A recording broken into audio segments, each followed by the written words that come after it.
Dans un environnement tropical, un homme avait élu domicile près d'une rivière sujette à des débordements fréquents pendant la saison des pluies. Chaque année, il construisait un barrage dans l'espoir de maîtriser les inondations et de sauvegarder sa maison et ses possessions. Il s'efforçait d'améliorer le barrage chaque année, pensant qu'un barrage plus grand et plus robuste lui offrirait une meilleure protection contre les crues de la rivière. Cependant, une année, les inondations étaient si importantes que le barrage a cédé, provoquant plus de dégâts que s'il n'avait jamais été construit. Face à sa maison et ses biens ravagés, l'homme a pris conscience que sa tentative de dompter la nature le rendait en fait plus vulnérable à ses forces imprévisibles et indomptables. Ici, nous voyons combien il est vain d'essayer de contrôler ce qui est incontrôlable. Nous ne savons jamais ce qui va se passer. Peu importe à quel point nous pensons avoir renforcé nos défenses contre les adversités futures, le destin peut toujours nous surprendre de manière inattendue. De plus, en essayant de contrôler trop de choses, nous pourrions en fait devenir moins résilients face aux caprices de la fortune.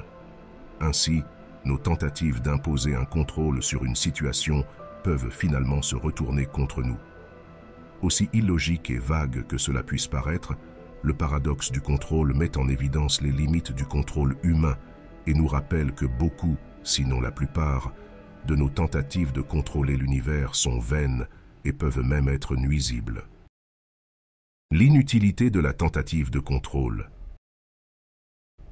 Il était une fois, il y a de nombreux siècles, un fermier taoïste dont le cheval s'était échappé, ce qui avait amené ses voisins à venir le réconforter.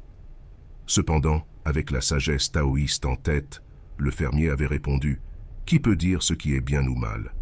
Le jour suivant, le cheval était revenu, accompagné d'une jument sauvage, et les voisins avaient félicité le fermier qui avait répondu avec les mêmes mots « Qui peut dire ce qui est bien ou mal ?»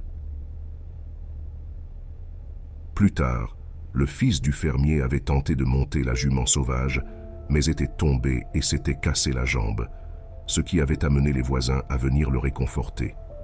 Encore une fois, le fermier avait répondu « Qui peut dire ce qui est bien ou mal ?» Ensuite, l'armée était venue au village pour recruter des jeunes hommes pour la guerre, mais ils avaient repassé le fils du fermier à cause de sa jambe cassée. Heureux et soulagés, les voisins avaient félicité le vieux fermier. Mais sa réponse était restée la même. Qui peut dire ce qui est bien ou mal?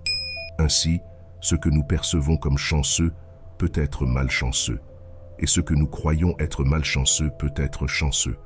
Il n'y a aucun moyen de le savoir à l'avance, car la vie ne peut être comprise qu'en regardant en arrière. Cette idée peut sembler intimidante. Ferons-nous un jour le bon choix?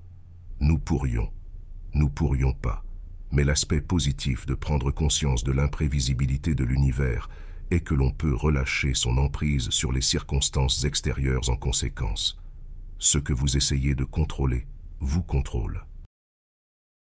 Qu'est-ce que le paradoxe du contrôle? Comment cela fonctionne-t-il? Et que pouvons-nous faire à ce sujet? Le paradoxe du contrôle se résume à l'idée que lorsque nous tentons de contrôler l'incontrôlable, nous cédons essentiellement notre comportement et notre bonheur à quelque chose d'instable et hors de notre contrôle. Nous permettons à cette chose d'influencer notre état d'esprit, car notre désir de contrôle conduit souvent à l'anxiété, au stress et à la frustration, et peut nous faire sentir impuissants lorsque nous ne pouvons pas contrôler le résultat. En d'autres termes, notre désir de contrôle peut devenir une source de souffrance. Lorsque nous essayons de contrôler quelque chose, nous nous y attachons. Nous voulons le diriger dans une certaine direction. Si cet élément externe fait ce que nous voulons, nous sommes heureux.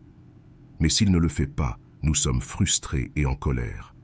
Ainsi, l'élément que nous essayons de contrôler nous contrôle maintenant, car nous avons lié notre état d'esprit à lui.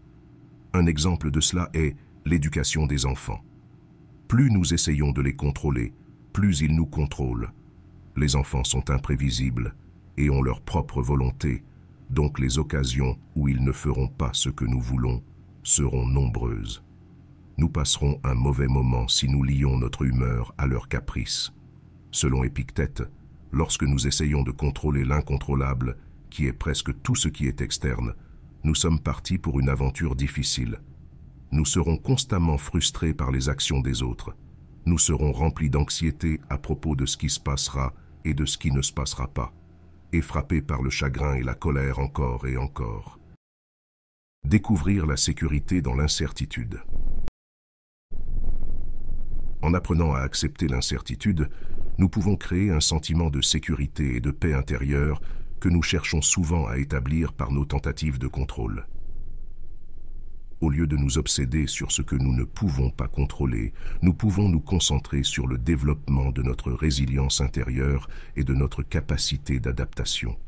Cela nécessite de cultiver un état d'esprit qui valorise la flexibilité, l'ouverture et une volonté de changer de direction lorsque cela est nécessaire. Comme l'a si bien dit le célèbre psychiatre suisse et psychanalyste Carl Jung, « Je ne suis pas ce qui m'est arrivé, je suis ce que je choisis de devenir ». En acceptant la nature imprévisible de la vie, nous pouvons apprendre à lâcher prise sur notre besoin de contrôle et à nous concentrer plutôt sur notre force intérieure et le courage nécessaire pour affronter le destin. Comme l'a déclaré Sénèque, notre manque de confiance n'est pas le résultat de la difficulté. La difficulté vient de notre manque de confiance. Merci de votre attention.